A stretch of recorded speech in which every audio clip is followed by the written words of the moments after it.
The evening sky was turning a deep purple as Janelle Washington finally left the courthouse. She checked her watch and sighed with relief. She still had time to grab that birthday gift for her mom before the stores closed.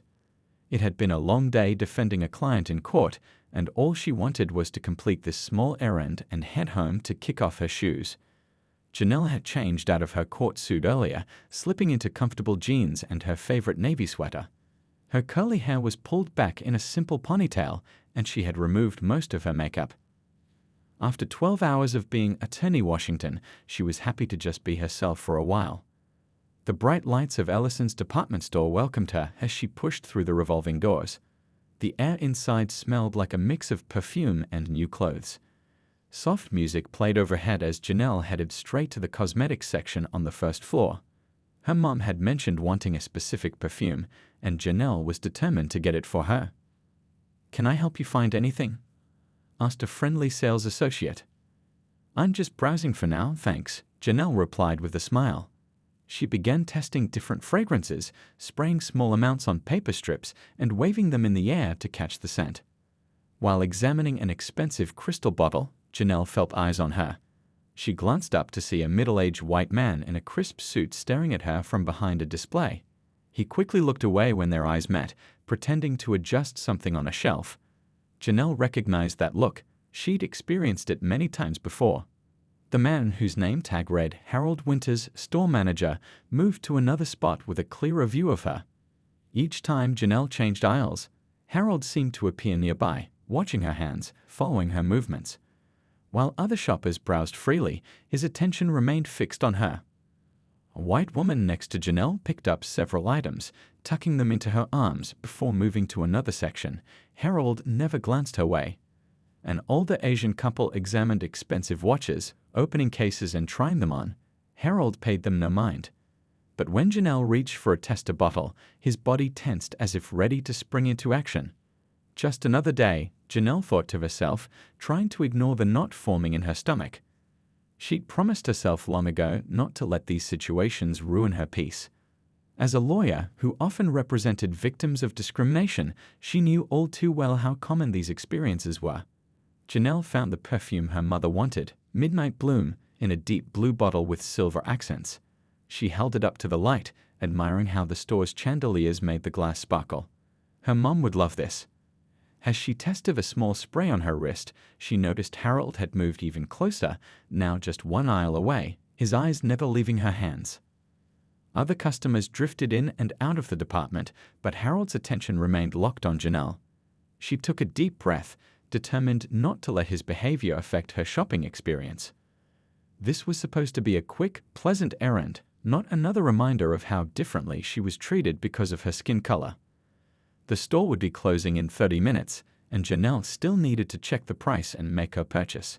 She put the tester bottle back on the shelf and looked for a sales associate to help her get a new, boxed version from behind the counter. Harold's face tightened as he watched her return the bottle. His hand moved to his pocket, where a walkie-talkie was clipped. He seemed to be waiting for something, perhaps for Janelle to make a mistake, to give him a reason to confront her. Little did Harold know who Janelle really was. Little did he realize that his actions over the next few minutes would not only change his life forever, but would spark a conversation that would reach far beyond the walls of Ellison's department store. As Janelle walked toward the sales counter, Harold began moving too, his path set to intercept hers before she could reach her destination. The stage was set for a confrontation that would soon make headlines across the country. Janelle had just placed the tester bottle of Midnight Bloom back on the glass shelf when a voice cut through the gentle background music of the store. "Excuse me, ma'am, I need to see what's in your purse." The words were loud, intentionally so. Harold Winters stood with his feet planted wide apart, one hand extended toward Janelle, the other resting near the walkie-talkie on his belt. His voice had carried across the cosmetics department, causing several shoppers to turn and stare. Janelle felt her cheeks grow warm as curious eyes landed on her.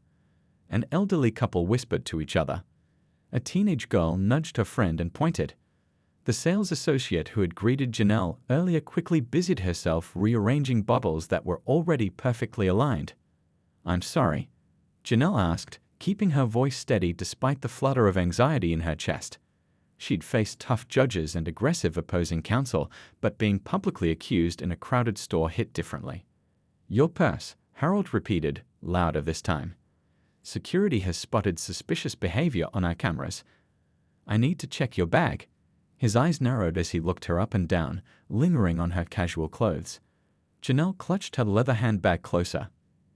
"I haven't done anything wrong, and I don't consent to having my personal belongings searched without cause." A small crowd had begun to gather, drawn by the commotion. Some pulled out phones, ready to record whatever might happen next. Janelle's hands trembled slightly, but she kept her expression neutral, a skill perfected in countless courtrooms.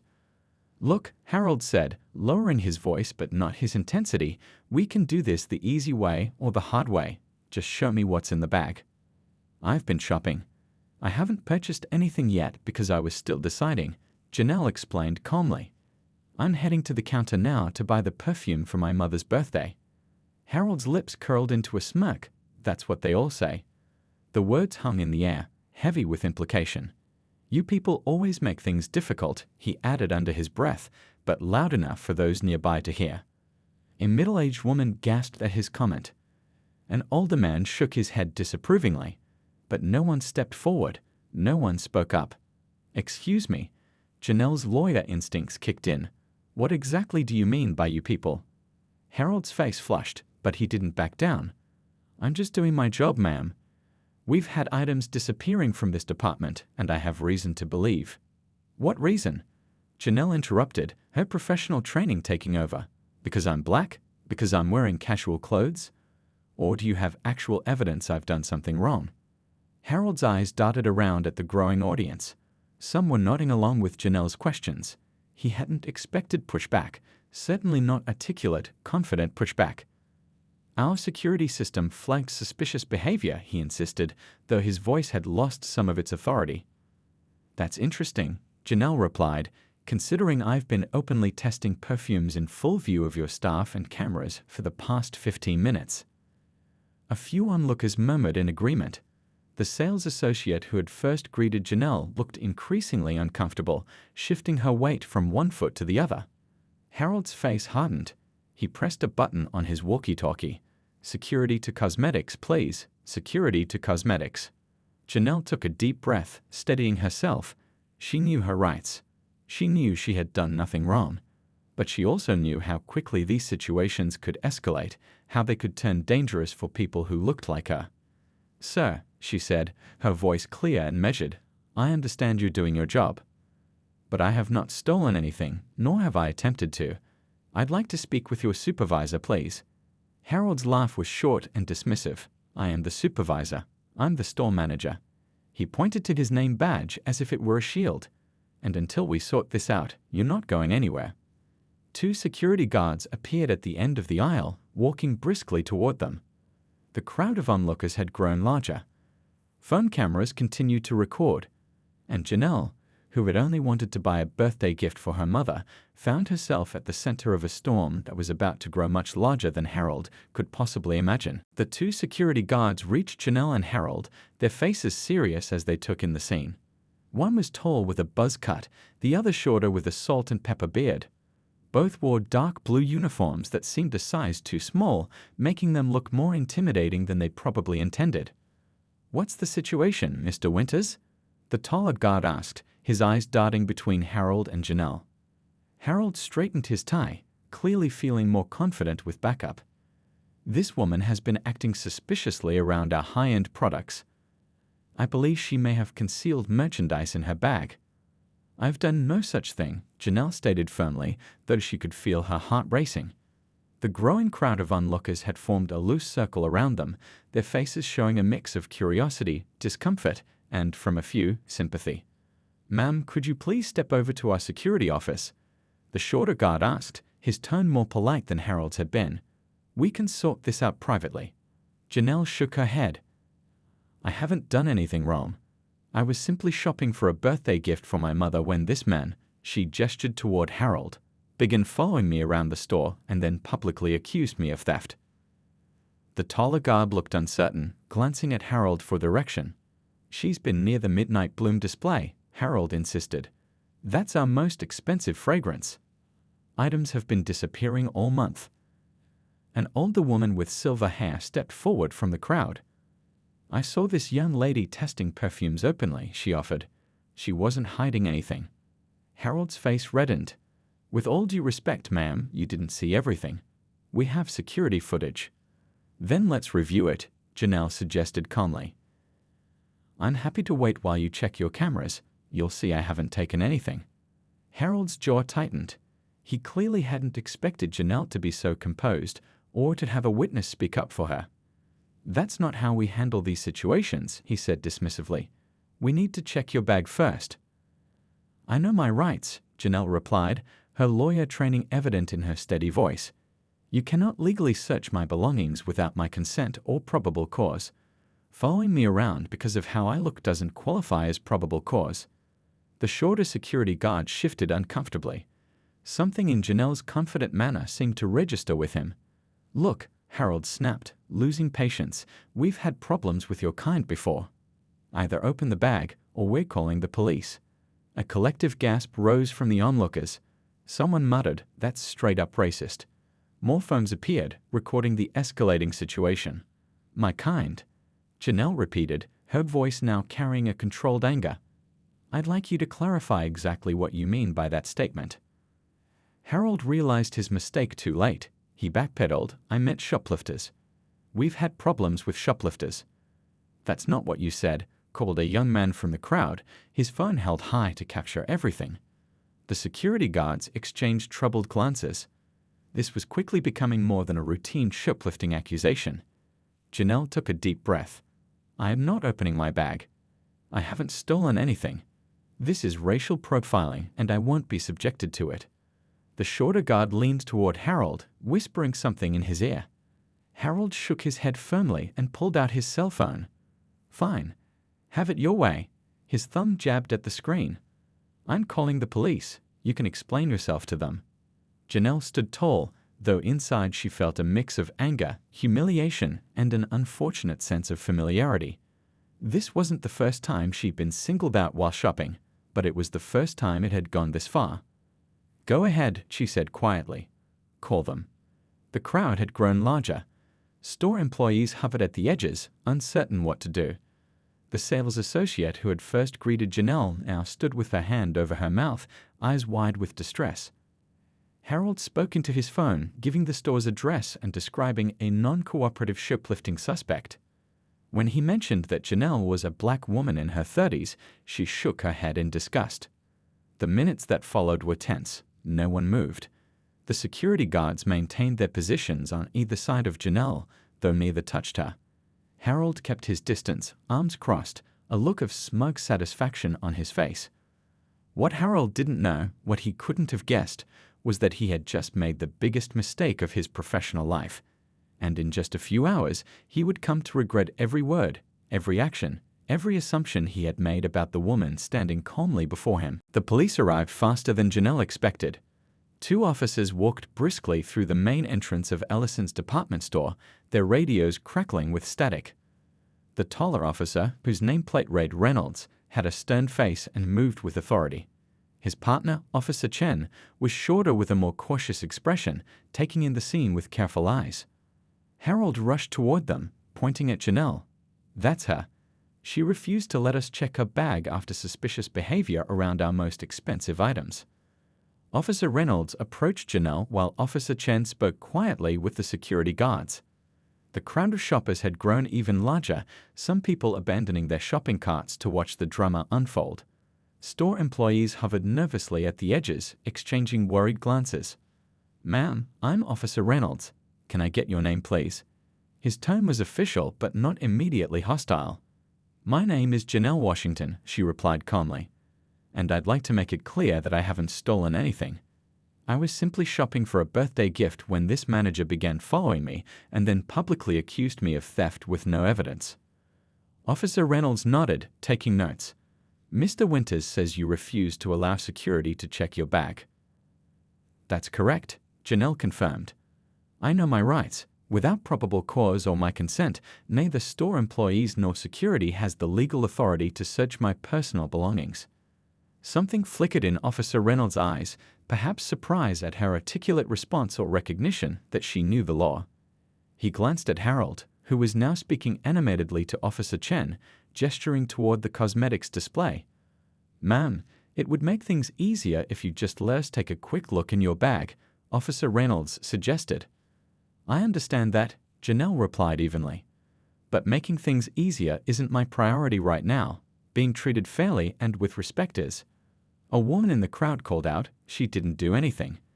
This man was following her around the store. Officer Reynolds turned toward the voice. "Ma'am, please step back. We're handling this."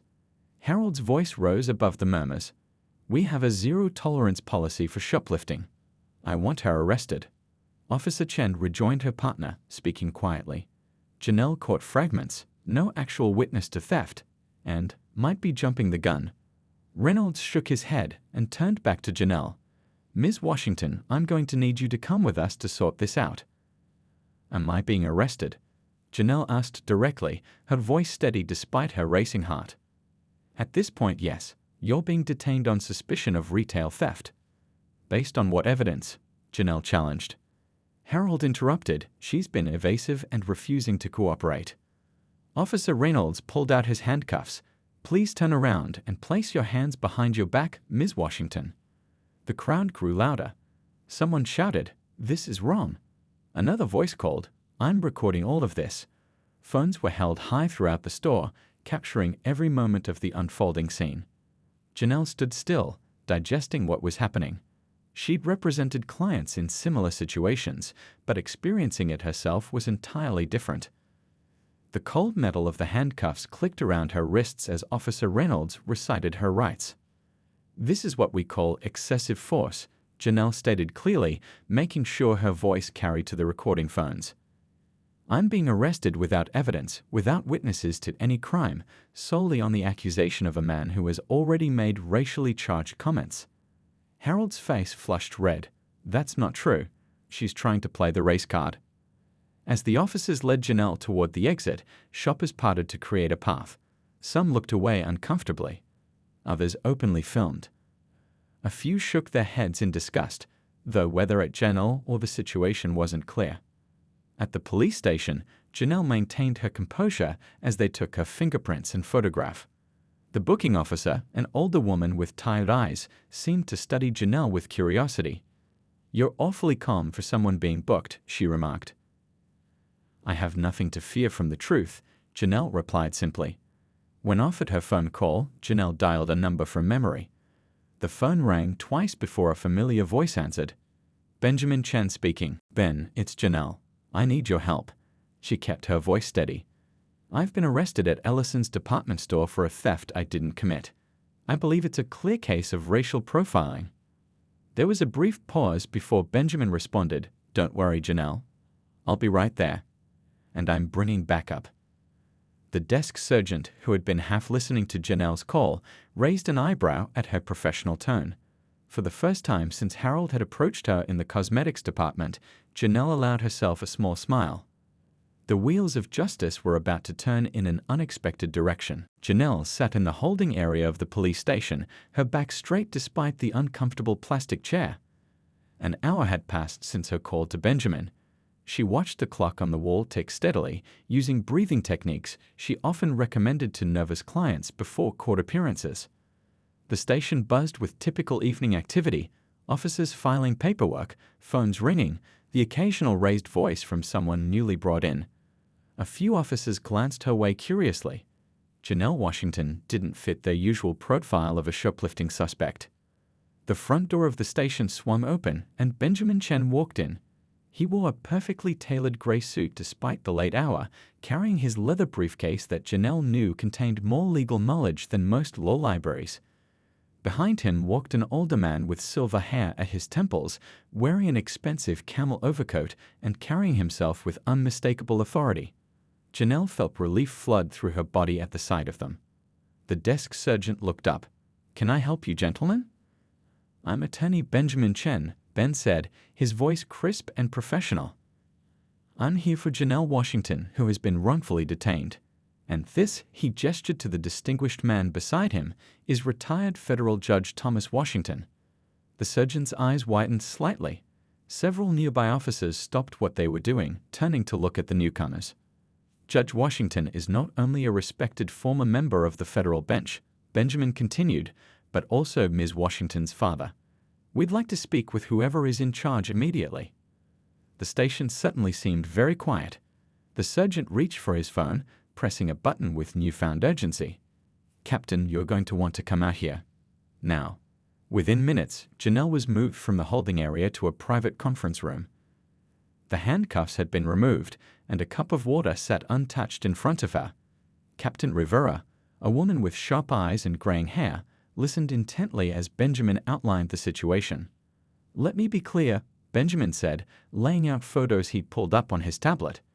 Ms. Washington, a practicing attorney specializing in civil rights law, was profiled, publicly humiliated, and arrested without evidence while shopping for her mother's birthday gift.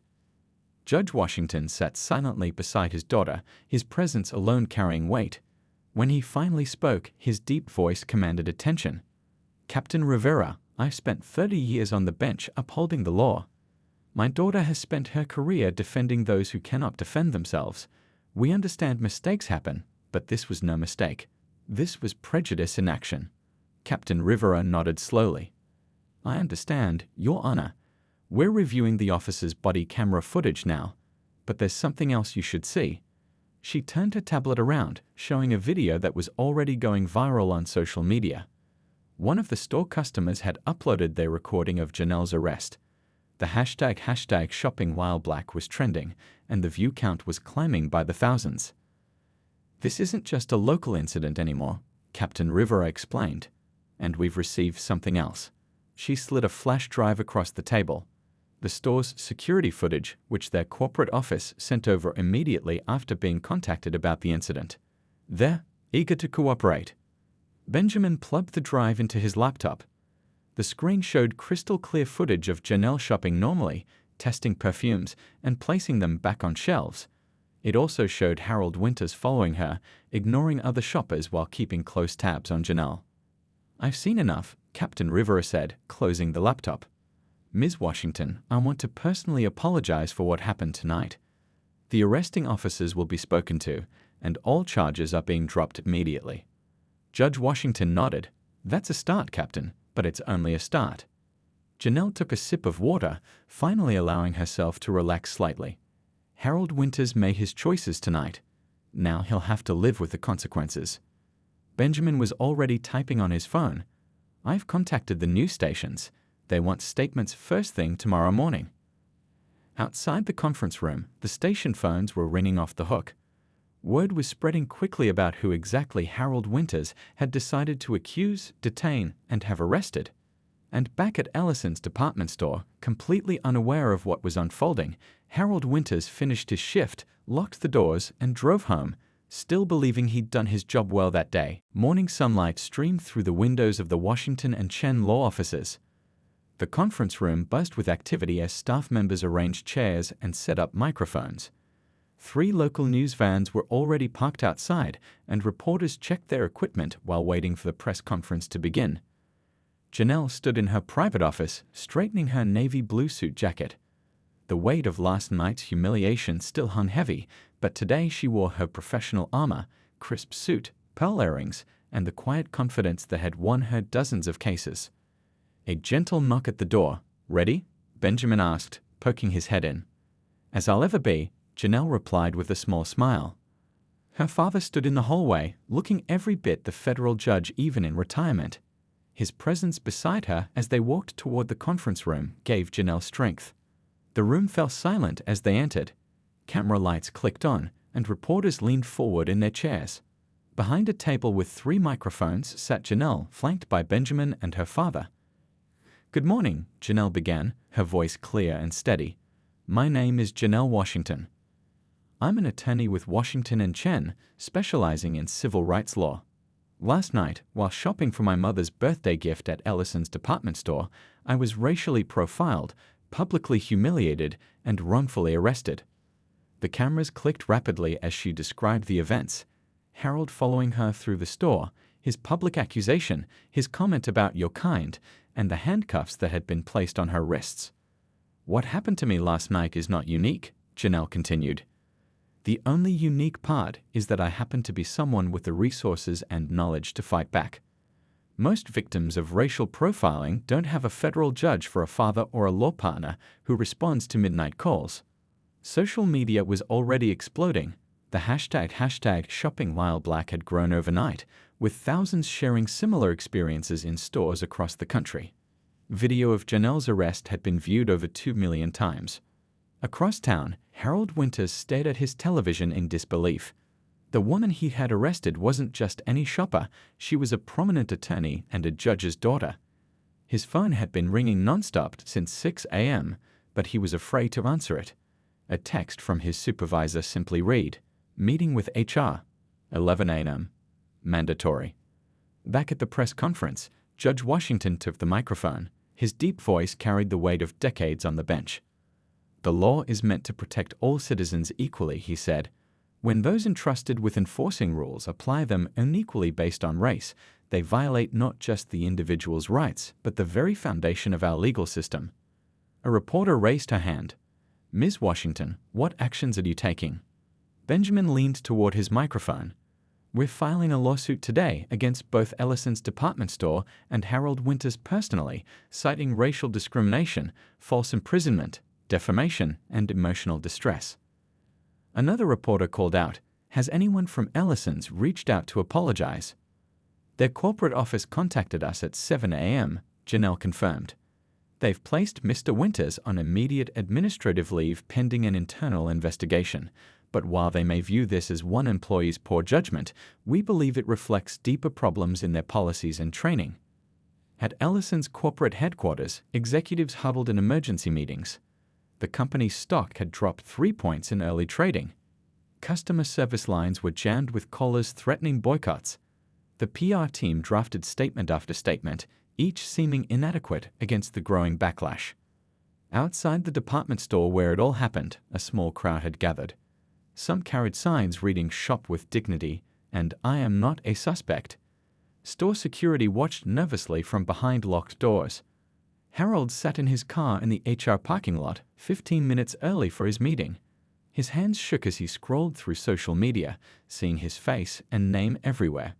Last night, he'd felt powerful. Today, he understood how completely he'd misjudged the situation. Back at the press conference, Janelle concluded with words that would be quoted in newspapers across the country. "What happened to me can't be undone. But if this case helps stop even one person from experiencing the humiliation I felt, then spending a night in that holding cell will have been worth it." As cameras flashed and reporters shouted follow-up questions, Janelle's phone buzzed with a message. It was from her mother. "So proud of you, baby. Your father and I always knew you changed the world, just didn't expect it to start quite like this. Still want that perfume for my birthday, though." Morning sunlight streamed through the windows of the Washington and Chen law offices. The conference room buzzed with activity as staff members arranged chairs and set up microphones. 3 local news vans were already parked outside, and reporters checked their equipment while waiting for the press conference to begin. Janelle stood in her private office, straightening her navy blue suit jacket.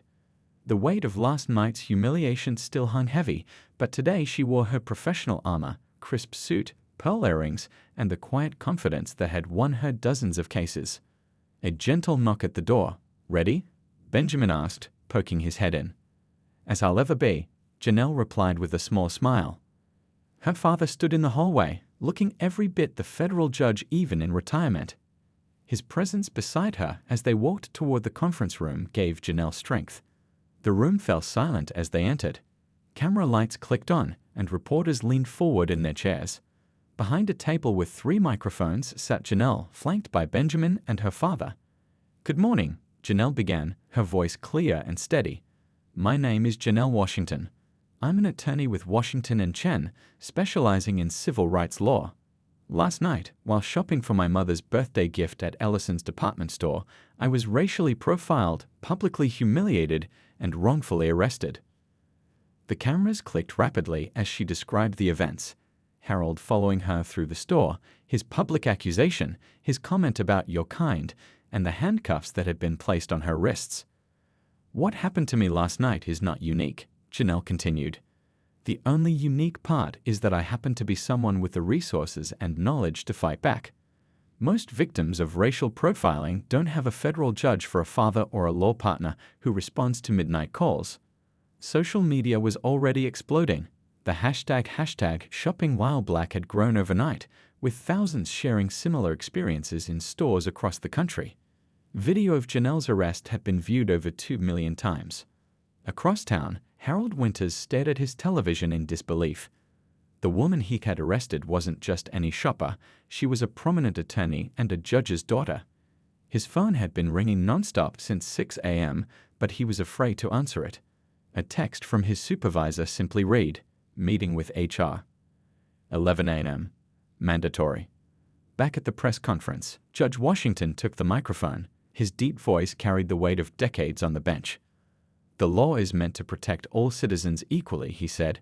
"When those entrusted with enforcing rules apply them unequally based on race, they violate not just the individual's rights, but the very foundation of our legal system." A reporter raised her hand. "Ms. Washington, what actions are you taking?" Benjamin leaned toward his microphone.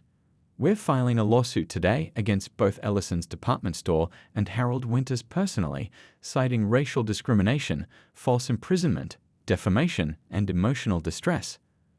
Another reporter called out, "Has anyone from Ellison's reached out to apologize?" "Their corporate office contacted us at 7 a.m., Janelle confirmed. "They've placed Mr. Winters on immediate administrative leave pending an internal investigation, but while they may view this as one employee's poor judgment, we believe it reflects deeper problems in their policies and training." At Ellison's corporate headquarters, executives huddled in emergency meetings. The company's stock had dropped 3 points in early trading. Customer service lines were jammed with callers threatening boycotts. The PR team drafted statement after statement, each seeming inadequate against the growing backlash. Outside the department store where it all happened, a small crowd had gathered. Some carried signs reading "Shop with Dignity" and "I am not a suspect." Store security watched nervously from behind locked doors. Harold sat in his car in the HR parking lot 15 minutes early for his meeting. His hands shook as he scrolled through social media, seeing his face and name everywhere. Last night, he'd felt powerful. Today, he understood how completely he'd misjudged the situation. Back at the press conference, Janelle concluded with words that would be quoted in newspapers across the country. "What happened to me can't be undone. But if this case helped stop even one person from experiencing the humiliation I felt, then spending a night in that holding cell will have been worth it." As cameras flashed and reporters shouted follow-up questions, Janelle's phone buzzed with a message. It was from her mother. "So proud of you, baby. Your father and I always knew you'd change the world, just didn't expect it to start quite like this. Still want that perfume for my birthday, though." For the first time since this ordeal began, Janelle laughed genuinely. 3 months passed quickly. Autumn leaves gave way to winter frost, and the Ellison's department store incident, as it was politely called in legal circles, moved from breaking news to case study. Janelle sat in her office, reviewing the final settlement papers. Outside her window, light snow fell on the city streets. A framed newspaper headline hung on her wall, "Justice Served. Landmark Settlement in Racial Profiling Case." A gentle knock at her door. Benjamin entered, carrying 2 cups of coffee. "So it's really over," he said, placing 1 cup on her desk. "Signed, sealed, and delivered," Janelle confirmed, closing the folder. "Ellison's final check cleared this morning." The settlement had been substantial by any measure. Ellison's department store had agreed to pay a 7-figure sum, most of which Janelle had already designated for a newly established legal fund. More importantly, the company committed to a complete overhaul of their loss prevention protocols and mandatory anti-bias training for all employees. Harold Winters was gone, fired 2 weeks after the incident. The company had distanced themselves from him immediately, though Janelle knew this was partly to protect their own interests. Harold had been ordered to complete sensitivity training as part of his personal settlement agreement. Whether it would change his heart was another question entirely. "Your father called," Benjamin mentioned. He says CNN wants you for a panel discussion on retail discrimination next week. Janelle sipped her coffee thoughtfully. My schedule's packed with the Taylor case, but I'll make time. Her phone buzzed with a text notification. It was a photo from her mother showing the birthday gift Janelle had finally purchased, not from Ellison's, but from a small, black-owned boutique across town. The Midnight Bloom perfume sat prominently on her mother's vanity. The intercom on Janelle's desk buzzed. "Ms. Washington, your 3 o'clock is here." "Send her in," Janelle replied. The door opened to reveal a young woman in her 20s, clutching a folder to her chest, eyes wide with nervousness. "Ms. Diaz, I'm Janelle Washington." She extended her hand warmly. "Please, have a seat." "Thank you for seeing me," the young woman said, settling into the chair across from Janelle's desk. "I read about your case and, well, something similar happened to me at Graham's Jewelry last month." Janelle nodded encouragingly. "Tell me everything." As Ms. Diaz recounted her experience, being followed, questioned, asked to empty her pockets while white customers shopped freely, Janelle felt a familiar fire ignite within her. The work was far from over. Later that evening, Janelle attended a community meeting at the local library. What had begun as a response to her own experience had grown into a movement. The room was packed with people sharing stories, strategies, and support. "It's not just about what happened to me," Janelle explained to the group. "It's about changing the system that allows these incidents to happen at all." An older gentleman raised his hand. "But how do we make sure the changes stick? Companies make promises when they're in the spotlight, then go back to business as usual when attention fades." "That's why we keep the spotlight on," Janelle answered. "We document every incident. We support each other's cases. We use social media and community organizing to hold businesses accountable." Across town, at a different meeting, Ellison's new diversity consultant addressed a room of store managers. "The Washington case cost this company millions in settlements and lost business," she explained. "But the real cost was in broken trust with the community." Store managers nodded, some genuinely concerned, others just worried about their jobs. Change would come slowly to some, but it would come. In a classroom at the State University, law students analyzed the Washington v. Ellison's department store settlement. "This case will be referenced for years," that professor explained. "It set new precedents for how racial profiling claims are handled in retail environments." At home that night, Janelle kicked off her shoes and relaxed on her couch. A half-written speech for next week's congressional hearing sat on her laptop. Her phone contained dozens of messages from people seeking her help or sharing their own stories. What had begun as a simple shopping trip for her mother's birthday had transformed into something much larger. The path hadn't been one she would have chosen. No one would choose humiliation and handcuffs, but she had walked it with purpose. Janelle Washington picked up her pen and continued writing her speech.